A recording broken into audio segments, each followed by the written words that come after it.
There's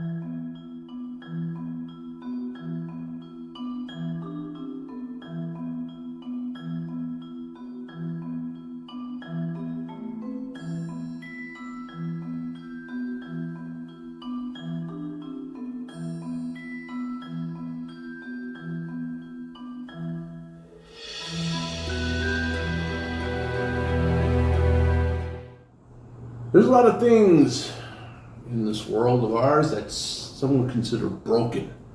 You got broken systems, broken governments, so many broken things, broken infrastructure. One thing we're going to talk about right now is a broken system called the CPS, Child Protective Services. Kind of a stretch for us. We don't really touch on those kind of subjects too much, but this kind of hit home. I'm Derek. This is Maddy. We're Earth and Stone. Thank you for joining us. Tonight, we'll be talking about these babies right here. This is Sariyah Garcia and Sebastian Lopez. Tell us what happened, Maddy. Walk us through it. These two kiddos were born to Valerie Lopez and were killed by Valerie Lopez. It's a sad story of mom kills kids, and CPS knew that kids were being abused and did nothing about it.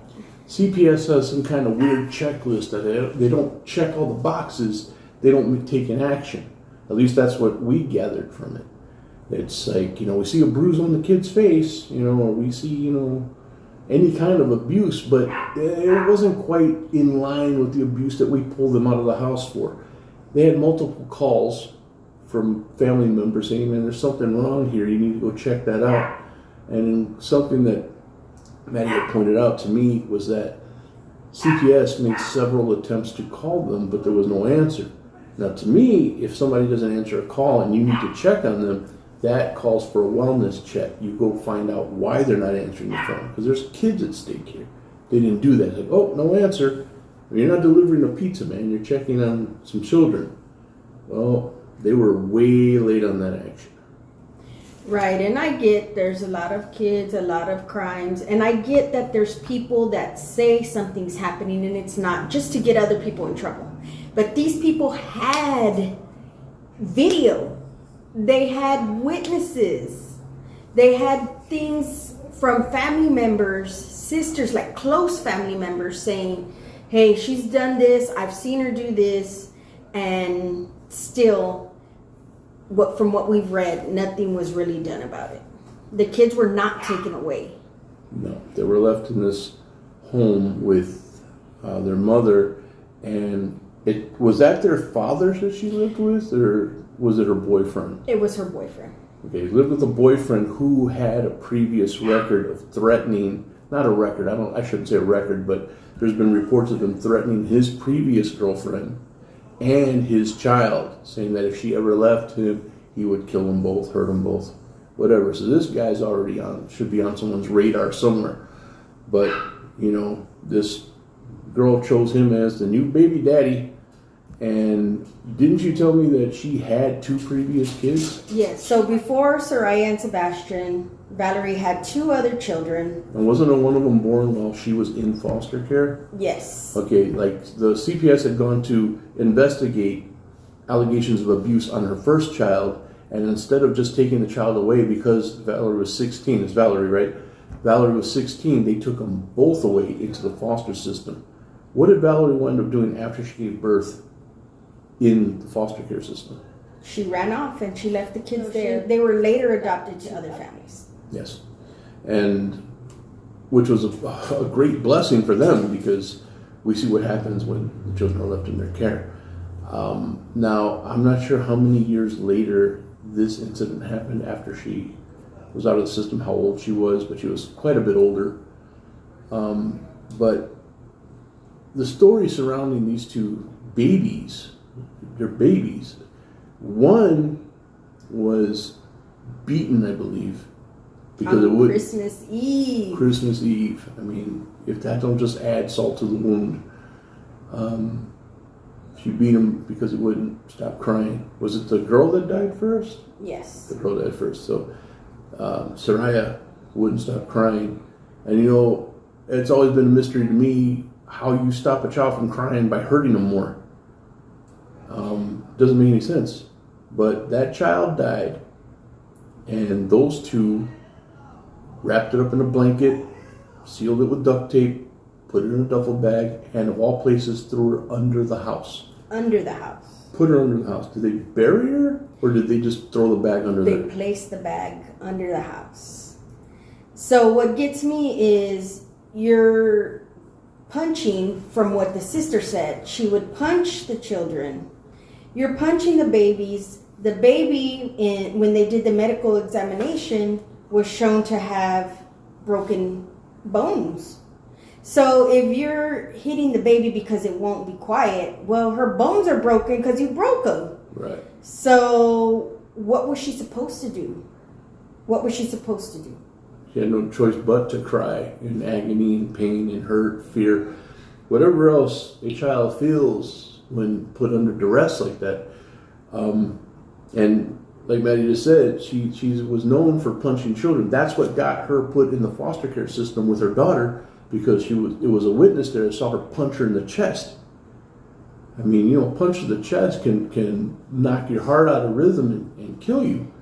So instead of giving her, you know, abuse charges or attempted murder charges, probably because of her age, she got pulled out and taken to the foster care system as well, and abandoned her kids. After she gave birth to the second child, she abandoned them. This is a woman who didn't care about kids. She used those kids as leverage to keep a relationship going, or maybe in her mind she said, this is what you're supposed to have for a fruitful relationship. A man in the picture, and you're supposed to have kids. But she didn't want children. She obviously didn't want to be a mother, or there was something really mentally warped about her. I know nothing about this girl, so I don't know what kind of upbringing she had or what her parents were like. But there were enough people around her who loved those kids enough that they were trying to get CPS to act. And CPS was kind of like, you know, we don't really see anything that warrants taking those children out of this house. Right, and how can you not if people are showing you evidence? Right. Video evidence. It just boggles your mind. She was just out of control. She was out of control. And you know, a lot of guilt comes when you give up a child, right? Speaking as a woman, and I know as you as a father, it would weigh on her, and it would have that look of, oh, she gave her kids away. But I'd rather have that than be agitated and hurt my child. I think I'd rather have the look of he gave up his kids rather than having the look of he killed his kids. Right. I exactly. mean, but that's the level of selfishness you're operating with, because she wanted to hold on to that until she didn't want to hold on to it anymore. Right. But the first two kids, she abandoned them. Good riddance for her. And for those kids, they couldn't have done any better than that. These two, too young, you know. She beat one to death, and her boyfriend or whatever was compliant with that because he helped to hide the body. The second one, how long before they moved did he die? Was it just before they moved, or? Just, I think a couple of months before they moved. A couple of months before they moved, he dies. And she claims that he died from her rolling over on him and smothering him while she slept. We both call bullshit on that one. Right. You don't beat a child to death and be known for abusing kids, and all of a sudden you let that one take a nap next to you and just roll over on them. I don't doubt that she rolled over on him and smothered him. I don't doubt that at all, but I don't think she was sleeping. Right. And the thing is that you have one baby no longer on this earth under the house. And you're still living your life. You're still living your life. And you have another child, and the other child's living his life in the same house with a body under the floorboards. Your child, not somebody you grabbed off the street. Your child that you gave birth to, that you created, and is under the floorboards of your house. And the neighbors stated that they could smell that body under there. So you know they had to smell it day in and day out, and they knew what it was from. I don't understand the level of psychosis that goes on there where you can live with dead bodies. We've read up on serial killers who keep the bodies in their homes, and it's rotting away and stinking up the place. And that's one level there. But this is your own baby that you were responsible for, and you failed, and you just live life like it's no big deal. Both of them did it. I could understand if her boyfriend was like, hey man, this is crazy, I'm getting out of here. But no, he was in on it, and he lived with it, and I don't understand it. I don't get it. I understand getting, you lose your patience with a child. I understand that. And then you go and cool off and take it easy. You don't put your hands on them in anger. Not her. She felt like she was very justified in all of that, and he went right along with it. And what's odd is that they go and tell the family. I mean, the neighbor. Okay. And what's odd is that they go and tell the neighbors, oh, the kids went to go live with their grandma, because the neighbors were questioning where it was a triplex. They lived in a triplex. Mm-hmm. So they're questioning them, and they said, oh, I went to go live with my mom. And what are you going to tell your mom when your mom asks, where are the kids? They live with the neighbors? No. But is a triplex, were they side by side, or? I think it was a side by side thing. So, okay, see, I didn't know that. So they threw the bodies under the house. That had to affect the people that lived next to them. They must have been like, what is that smell? And it was for months. Right, and I'm sure they said, hey, you know what? These people moved out. There's probably food in the refrigerator. They go in there. There's nothing there. And they start sniffing around, because that's what I would do. I would sniff around to see where's that smell coming from. And maybe they thought it was a dead dog. Yeah, for no other reason. You want to get rid of the smell. Right, because you live there. Exactly. That's just boggles my mind that anybody would just live like that, knowing where that odor is coming from, and just be like, just another day, no big deal. And you got to fend off all the questions from everybody, because they're talking amongst themselves. Right. Like, do you have anything going on? No, not me. Do you? No. Must be them. And they were, like Maddy just said, the neighbors and stuff, they were questioning, like, hey, I haven't seen your baby around. I haven't seen her around anymore. What happened? Oh, she's living with the grandmother. Just like that. Like, just a quick fix. Now, I don't know if they moved away to get away from it, or if they were trying to cover up their crime. But, what happened was they went under there and found the bag. And imagine the horror of opening up that bag, getting hit with months' worth of rotted stench, finding the little blankets wrapped around their body and the duct tape, and then you find out those are the children that went missing, the children that you were asking about. That's where they are. That's what happened. After that, if I was a neighbor, I don't think I'd feel comfortable living there anymore, but I still would. But knowing that happened, I would never be able to get some of that stuff out of my head. Right. Smell and all that. Can't do it. And, I mean, because the neighbors were the ones who opened the bag, and they went on the run. Nobody could find them. It was like a manhunt going on for these people, Valerie and Jerry. Yeah, it was at the age of 19, she was missing. After they found the bodies underneath the home, she was declared missing. They're trying to find her and ask her, what happened to your kids? Obviously, they knew who did it, but, you got to ask those questions. She was caught, thankfully. She was caught. These two don't strike me as the most intelligent of people. So, yeah, it wouldn't take it much to catch them. Now, she said, my babies are everything to me. My babies mean everything to me, but we know that that's not true. She claimed that she had postpartum depression, and people who were in her family and, close relatives all said she never asked for help, and she never complained of being depressed. Yeah, that was one of her chief complaints, was that nobody helped her. Nobody wanted to take the kids. Nobody. But you just heard here, she never asked anybody for help. Right. She never reached out to anyone, so And I find it hard to believe that somebody who reports their own sister to CPS would not offer to have them. They care about them that much. They would not say, hey, you want my babysit? Hey, you know, I'm always here for you if you need anybody to take care. I find it hard to believe that that didn't happen. Well, for crying out loud, CPS swore up and down. They called and nobody answered, and that's why, nobody answered, so don't go check. Well, what about the family?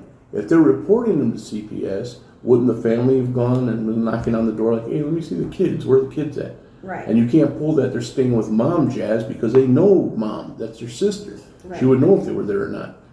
But nobody really, they reported to CPS and counted on CPS to do their job. Rightfully so. And for whatever reason, if they're backlogged, if they're overstrained with cases, no idea. But you know something's going on. There's past records of her being abusive. And you see that there's abuse. You see there's marks on the face. You see it, but you say, it's not bad enough. Right. To take them into foster care, which I'm sure everybody is going to have an opinion about foster care in and of itself, but let's just let's focus on the fact that they needed to be out of that house. And CPS finally closed the book on it. When did they close the book? A day after they found the body. What is that? They closed the book. They launched an investigation, then said there wasn't enough evidence to call abuse, and this was after they had found the bodies underneath. Like, what could they do then? So yeah, you're going to have to close it. You got caught slipping, man. Two more lives down the toilet because you were kind of like, maybe you didn't really move on it.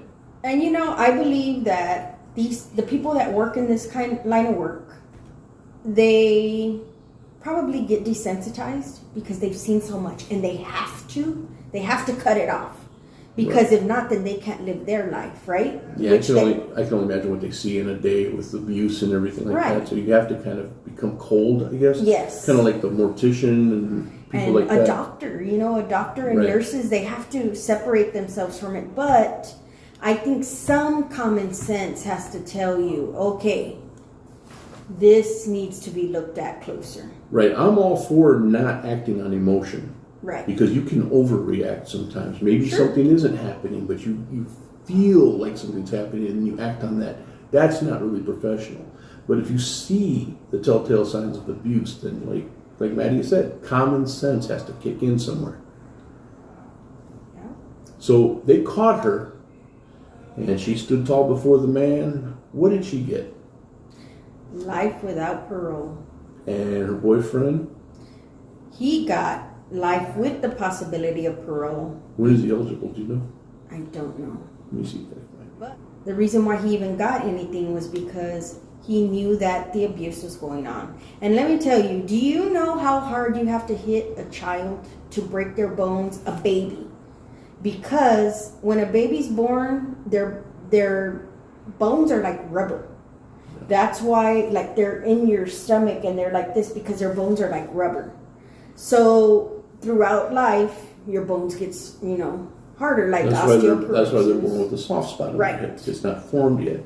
So to have so much force to break a bone in a baby's body, at 1 year old, they're still not hard, That's really, really some kind of force. She could have punched him.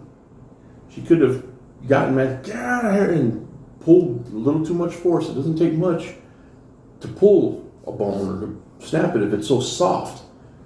Like chicken bones, basically. They're hollow. They're not hollow, but they're not very sturdy like this. So yeah, in anger, sure, you can do some damage to a child. But I just read here, because this case happened back in what? Yes, in 2006. Baby girl was killed on Christmas Eve, and on 2007, the baby boy was smothered to death. Apparently by accident, but no. Because she threw the bodies under the house. You don't usually do that in an accident. No. But she was sentenced to life without parole, and he was eligible for parole, but because this happened a while back, his eligibility date was actually 7/18/2018. Oh, wow. So I don't know if he got parole or not. No idea. Need to check up on that. The mother was she was self-serving to the end, because the reason she got life without parole and nothing harsher than that is because she agreed to testify against her boyfriend. So she testified against him. No telling what she said, but he was charged with tampering with evidence, tampering with a corpse, among other things. I don't think they got him for a murder conviction, but that's why he got the possibility of parole. But no telling who she tried to throw under the bus, because this woman is obviously self-serving, self-centered. She doesn't care about anybody but herself.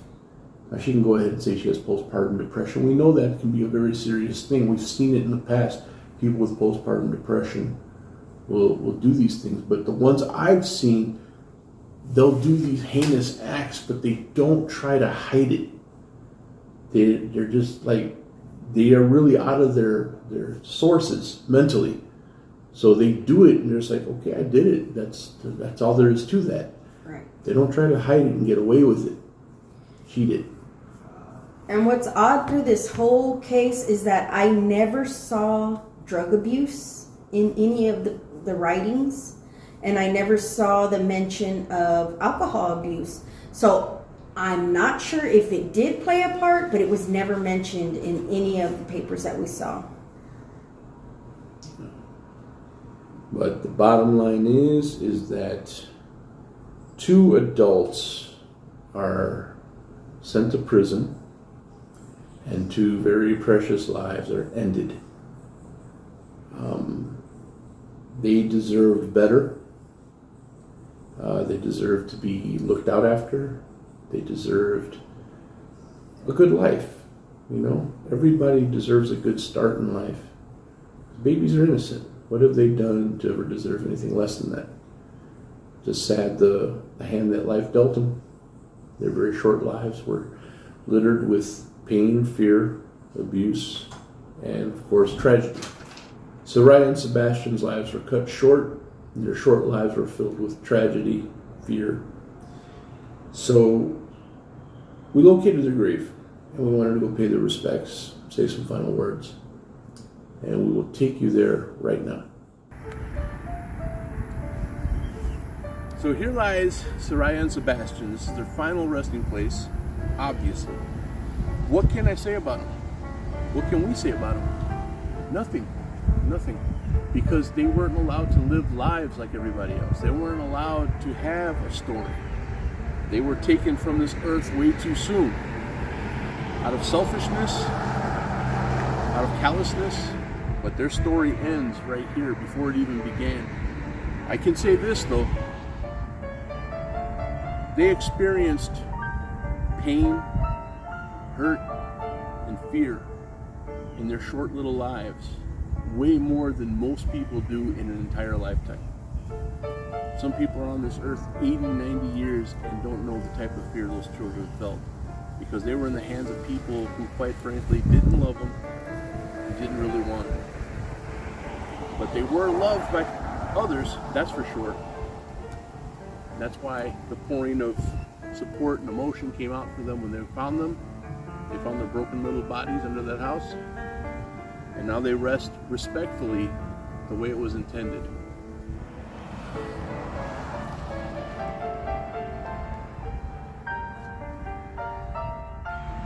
Being here at their graveside, I mean, what do you want to share about this? I just think how tiny they were, and how upset could they have made you that you said, okay, that's it, I'm done, you know, with putting up with you, let me just go ahead. And I'm sure it was accidental. I'm sure it was like, oh my God, you're pissing me off, and you don't realize the strength you have. But how upset does that baby have to make you?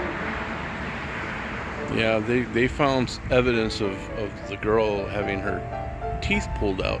Was it before death or after death? They didn't really say that, but Pulling a child's teeth out for any reason at any time, what kind of callous, malicious intent do you have towards that child? Not only that, she had bones that had been broken way before she passed away. So that baby's living with that's why the baby's crying, because her bones are broken. You cause their pain, you cause them to cry, and then you lose your patience because they're crying.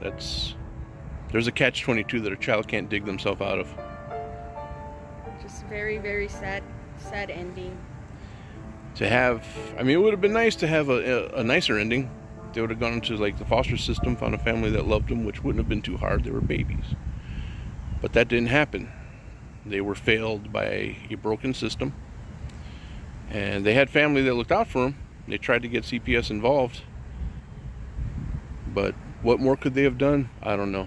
I guess we'll never know. You agree? I agree. We agree.